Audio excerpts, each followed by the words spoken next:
कल प्रधानमंत्री जी ने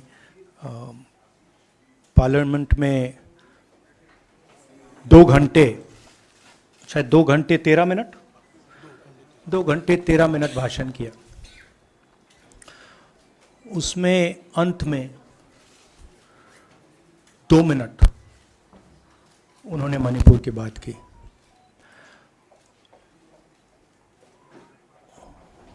मणिपुर में महीनों से आग लगी हुई है, लोग मारे जा रहे हैं, बलात्कार हो रहा है, बच्चों को मारा जा रहा है। और अगर आपने देखा होगा कल, तो प्रधानमंत्री हंस हंस के बोल रहे थे, मुस्कुरा रहे थे, जोक्स क्रैक कर रहे थे, हंस रहे थे। ये उनको शोभा नहीं देता है। हिंदुस्तान का प्रधानमंत्री, अगर इस देश में हिंसा हो रही है, दर्द हो रहा है, हिंदुस्तान के प्रधानमंत्री को 2 घंटे मजाक नहीं उड़ाना चाहिए। विषय कांग्रेस नहीं था, विषय मैं नहीं था, विषय मणिपुर है।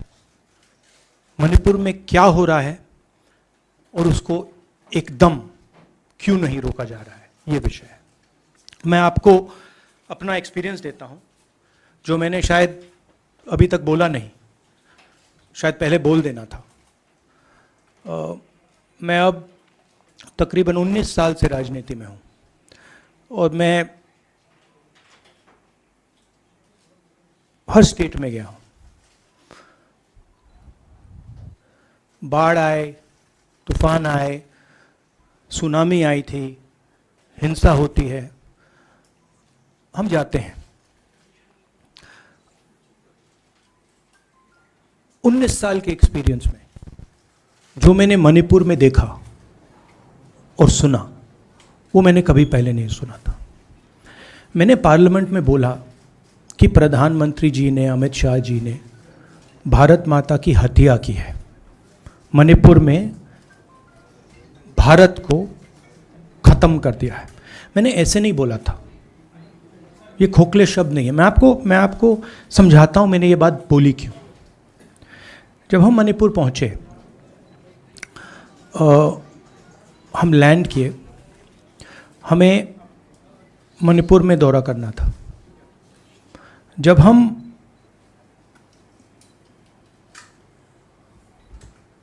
मेते एरिया में गए, हमें साफ कहा गया था कि अगर आपकी सिक्योरिटी डिटेल में कोई भी कुकी होगा, उसको आप यहां मत लाइए क्योंकि हम उसको मार देंगे।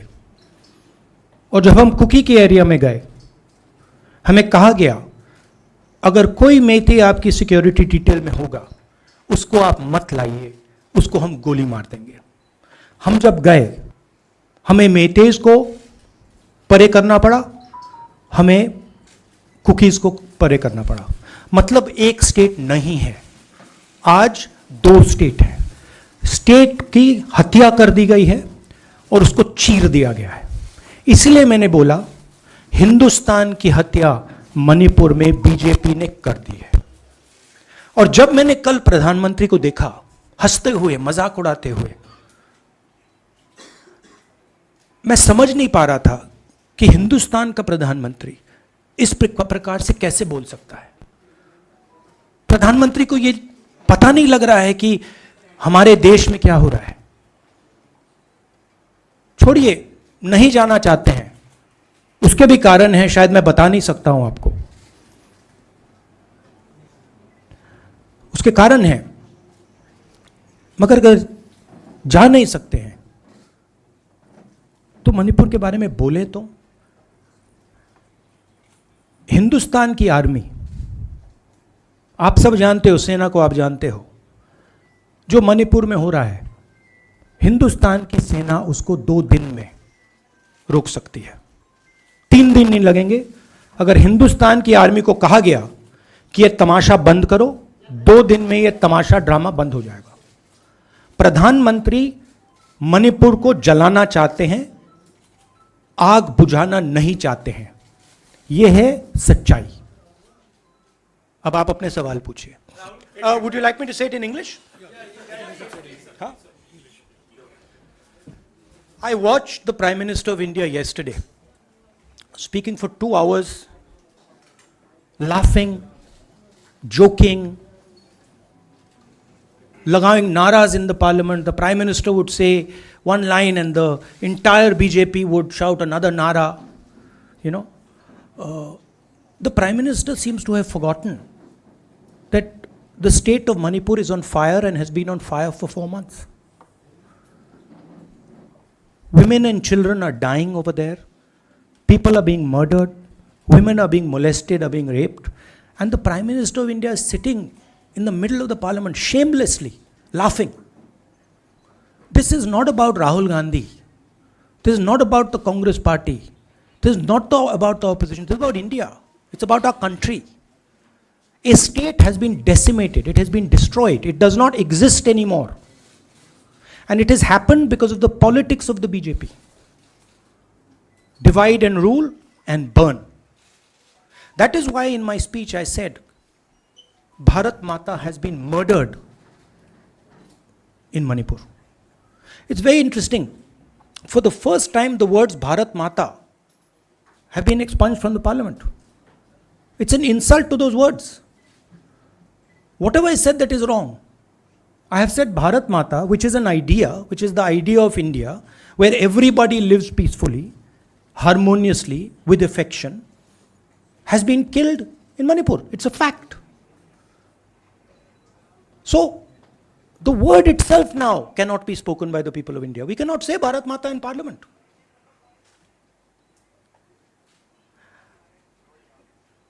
I want to tell you about my own personal experience of Manipur.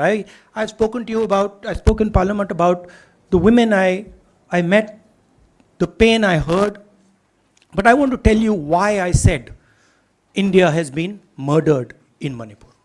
And I said it because Manipur no longer exists as a state. A state requires control. A state requires authority. That is disappeared in Manipur. It does not exist. And I saw this with my own eyes. When we went to Manipur, when we went to the Meitei area, we were categorically told that please ensure, we want you to come, we love you, but please ensure that if there are any cookies in your security detail, they do not come into our area or we will shoot them. When I went into the cookie area, we were told the same thing. We love you, we want you to come. But please make sure, if there are any Meiteis in your security detail, we will shoot them. Do not bring them here. Before going to the Meitei area, we had to remove all cookies from our security detail. Before going to the cookie area, we had to remove all Meiteis from our security detail. When we went there, the security forces, central security forces, told us we have never seen anything like this. We were told it is completely outside our control. Okay? That is why I said Manipur has been murdered by the BJP, and the idea of India has been murdered by the BJP in Manipur. I was not speaking metaphorically. I was speaking literally. Now, the Indian army, it will take the Indian army 2 days to put an end to the nonsense that is going on in Manipur. The Prime Minister refuses to stop the fire. He wants Manipur to burn. He allows Manipur to burn. Because if he did want it to stop, there are tools in the hands of the Indian government that can stop it immediately. I know. I have full faith in our army. I know. And every Indian citizen knows that if the Indian army is told, please put an end to this, it will stop immediately. There are reasons for the PM not being able to go to Manipur. I'm aware of those reasons. I don't want to say them publicly. But there are clear reasons as to why the Prime Minister is not going there. That is why we wanted the Prime Minister to speak in Parliament. That is why we wanted Manipur to be on the agenda in Parliament. And what did the Prime Minister do? He ridiculed the state. He ridiculed the women of the state. He laughed at the women of the state. That's the truth. Now please ask your questions. Sanjeev mic देना यार. Finally, I just want to say one thing again in English. See, the Prime Minister, when he becomes Prime Minister, he ceases to be a politician. He becomes the representative of the voice of this country. The politics should be put aside. And the Prime Minister should speak not as a petty politician, as the leader of a political party, but the Prime Minister should speak with the weight of the Indian people behind him. And it's tragic to watch Mr. Narendra Modi. It's sad, because the Prime Minister does not understand what he actually is. He is our representative. He's my representative. He's all our representative. And watching the Prime Minister spend 2 hours talking about the Congress, talking about the opposition, making ridiculous remarks about the name, this really does not do justice to an Indian Prime Minister. I've seen Prime Ministers from the Congress party, I've seen Prime Ministers from the BJP, I've seen Mr. Vajpayee, I've seen Mr. Dev Gowda. None of them have ever done this. There's a complete misunderstanding in the mind of Narendra Modi ji about what the Prime Minister of India is. Rahul ji, you wanted the Prime Minister to speak in Parliament, and now that he's spoken, and you've said that he wants Manipur to continue to burn. So what is the Congress Party's next step to retrieve Manipur and save it? The only conclusion I can draw, because the Prime Minister has tools in his hand that can stamp out the fire in Manipur certainly within 3 or 4 days. But for some reason he is refusing to use those tools. Right? The Prime Minister could at least go to Manipur, talk to the communities, and say, I'm your Prime Minister. Let's start talking. It will be taken seriously. So I don't see any intention. Rahul ji कल ये भी प्रधानमंत्री ने अपने भाषण में कहा कि 2018 में लेके आए थे, 2023 में विश्वास प्रस्ताव लेके आए और 2023 में भी लाएंगे. तो एक तरीके से उन्होंने साफ तौर पर ये कह दिया कि मैं तो हमारी सरकार अगली बार भी बन रही है. एक पॉलिटिकल बात भी उन्होंने कही. तो आप उनके पूरे भाषण को आप ये कह रहे हैं कि वो पॉलिटिकल भाषण ज़्यादा था, मणिपुर पे बात बहुत कम थी. तो इसको कैसे देखते हैं? नहीं, भाषण हिंदुस्तान के बारे में नहीं था, भाषण नरेंद्र मोदी जी के बारे में था. वो अपनी राय, अपनी राजनीति, अपने एम्बिशंस वो आपको दे रहे थे. सवाल ये नहीं है कि नरेंद्र मोदी जी 24 में प्रधानमंत्री बनेंगे या नहीं. सवाल ये है कि मणिपुर जल रहा है, महिलाओं का बलात्कार हो रहा है, लोग मारे जा रहे हैं. सवाल ये है, अगर ये प्रधानमंत्री कहना चाहते हैं तो ये पब्लिक मीटिंग में कहें. मजाक बनाना चाहते हैं तो जब मणिपुर नहीं चल रहा है तो करें. बट प्रधानमंत्री को यह समझ आनी चाहिए, बात समझ आनी चाहिए कि पार्लियामेंट में जो चर्चा हो रही थी वो उनके बारे में नहीं थी, वो मणिपुर के बारे में थी. सर नमस्कार. कल प्रधानमंत्री ने बार बार कांग्रेस का नाम लिया और ये आरोप लगाया कि नॉर्थ ईस्ट और मणिपुर की सारी समस्याओं में कांग्रेस जिम्मेदार. आप क्या जवाब देंगे? नहीं, अभी मैंने बोला ना, वही तो जवाब है. मुझे प्रधानमंत्री को जवाब देने की जरूरत नहीं है. मैं सिर्फ ये कह रहा हूं कि एक स्टेट की हत्या की गई है, भारत माता की हत्या कर दी गई है मणिपुर में. भारत माता की हत्या मणिपुर में कर दी गई और प्रधानमंत्री लोकसभा में मजाक उड़ा रहे हैं, हंस रहे हैं, नारे लगवा रहे हैं. मुझे क्या जवाब देने की जरूरत है? राहुल विलास, मेरा सवाल ये एक मिनट मोहित, ऑर्डर से please. Mr. Gandhi, you waxed eloquent. Rahul, आपने बोला कि प्रधानमंत्री ने बोला सदन में कि गृह मंत्री अमित शाह ने विस्तार से जवाब दे दिया। अमित शाह साहब ये कहते हैं कि मणिपुर के सीएम को हटाने की जरूरत इसलिए नहीं है क्योंकि उन्होंने हमारी पूरी बात सुनी और वो कभी भी कोई हमने डीजीपी चेंज किया, डीजीपी चेंज कर दिया, उन्होंने जो भी प्रशासनिक व्यवस्था हम चेंज करना चाहते थे, इसलिए मणिपुर सीएम को हटाने की मणिपुर कोई सीएम, जरूरत नहीं। जब मैं मणिपुर गया, मणिपुर सीएम ने जो मणिपुर में हजारों वेपन्स जो लूटे गए, वो मणिपुर सीएम के नीचे ही हुआ। तो क्या अमित शाह चाहते थे कि ये हजारों वेपन्स लूटे जाएं?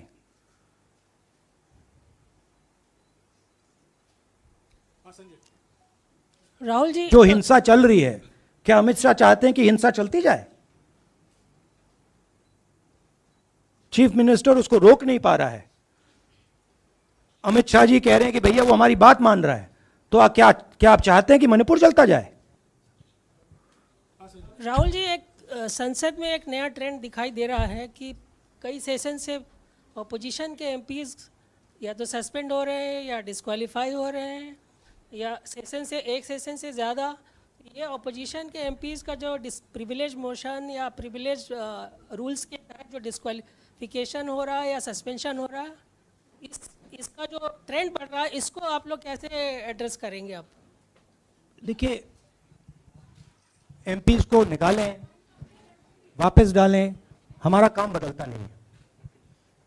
हमारा लक्ष्य जो मणिपुर में हो रहा है उसको रुकवाने का है। जो भी औजार हमारे हाथों में है, उस हिंसा को रुकवाने के लिए उनका हम प्रयोग कर रहे हैं और करेंगे।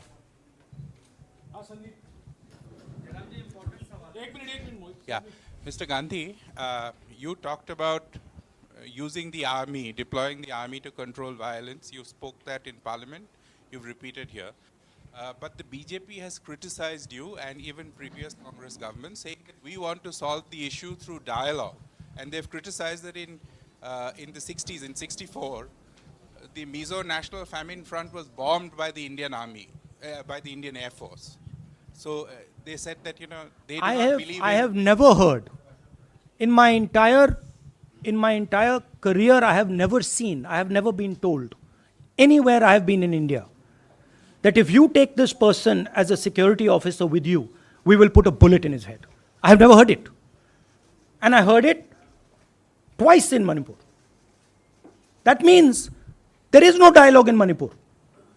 There is pure violence taking place in Manipur. The first step is to stop the violence, put an end to it. I point out the army, but what I mean is that the Prime Minister has multiple instruments in his hands. He's not using them.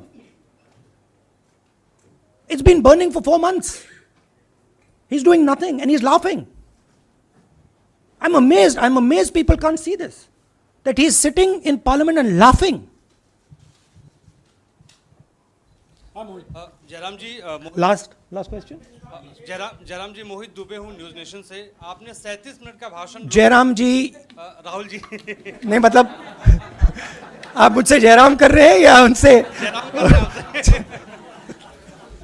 Rahul ji, आपने जय सिया राम। राहुल जी, आपने 37 minute का भाषण लोकसभा के भीतर दिया और 37 minute में सिर्फ आपको करीब 14 मिनट ही दिखाया गया, बाकी आपके चेहरे पे कैमरा नहीं था। और आप मणिपुर गए, मैक्सिमम टाइम आपने मणिपुर के ऊपर बोला। इस परंपरा को आप किस तरीके से देखते हैं? पता नहीं, शायद कॉन्ट्रडिक्शन है। शायद पीएम मेरा चेहरा टीवी पे नहीं देखना चाहते, मगर फिर पीएम मेरी वीडियो के बारे में बात करते हैं। तो पता नहीं क्या है, बट मुझे लगता है शायद उनको मेरा चेहरा टीवी पे देखना अच्छा नहीं लगता। कोई प्रॉब्लम नहीं है। जो मैंने बोलना था, देखिए मुझे अपना काम करना है। मैं जानता हूँ कि मीडिया पे कंट्रोल है, लोकसभा राज्यसभा टीवी पर कंट्रोल है, वो उसके बारे में मैं कुछ ज़्यादा नहीं कर सकता हूँ, मगर मुझे अपना काम करना है। मैं अपने काम को करता हूँ। जहाँ भी भारत माता पर आक्रमण होगा वहाँ मैं आपको खड़ा मिलूँगा, भारत माता की रक्षा करते हुए मिलूँगा।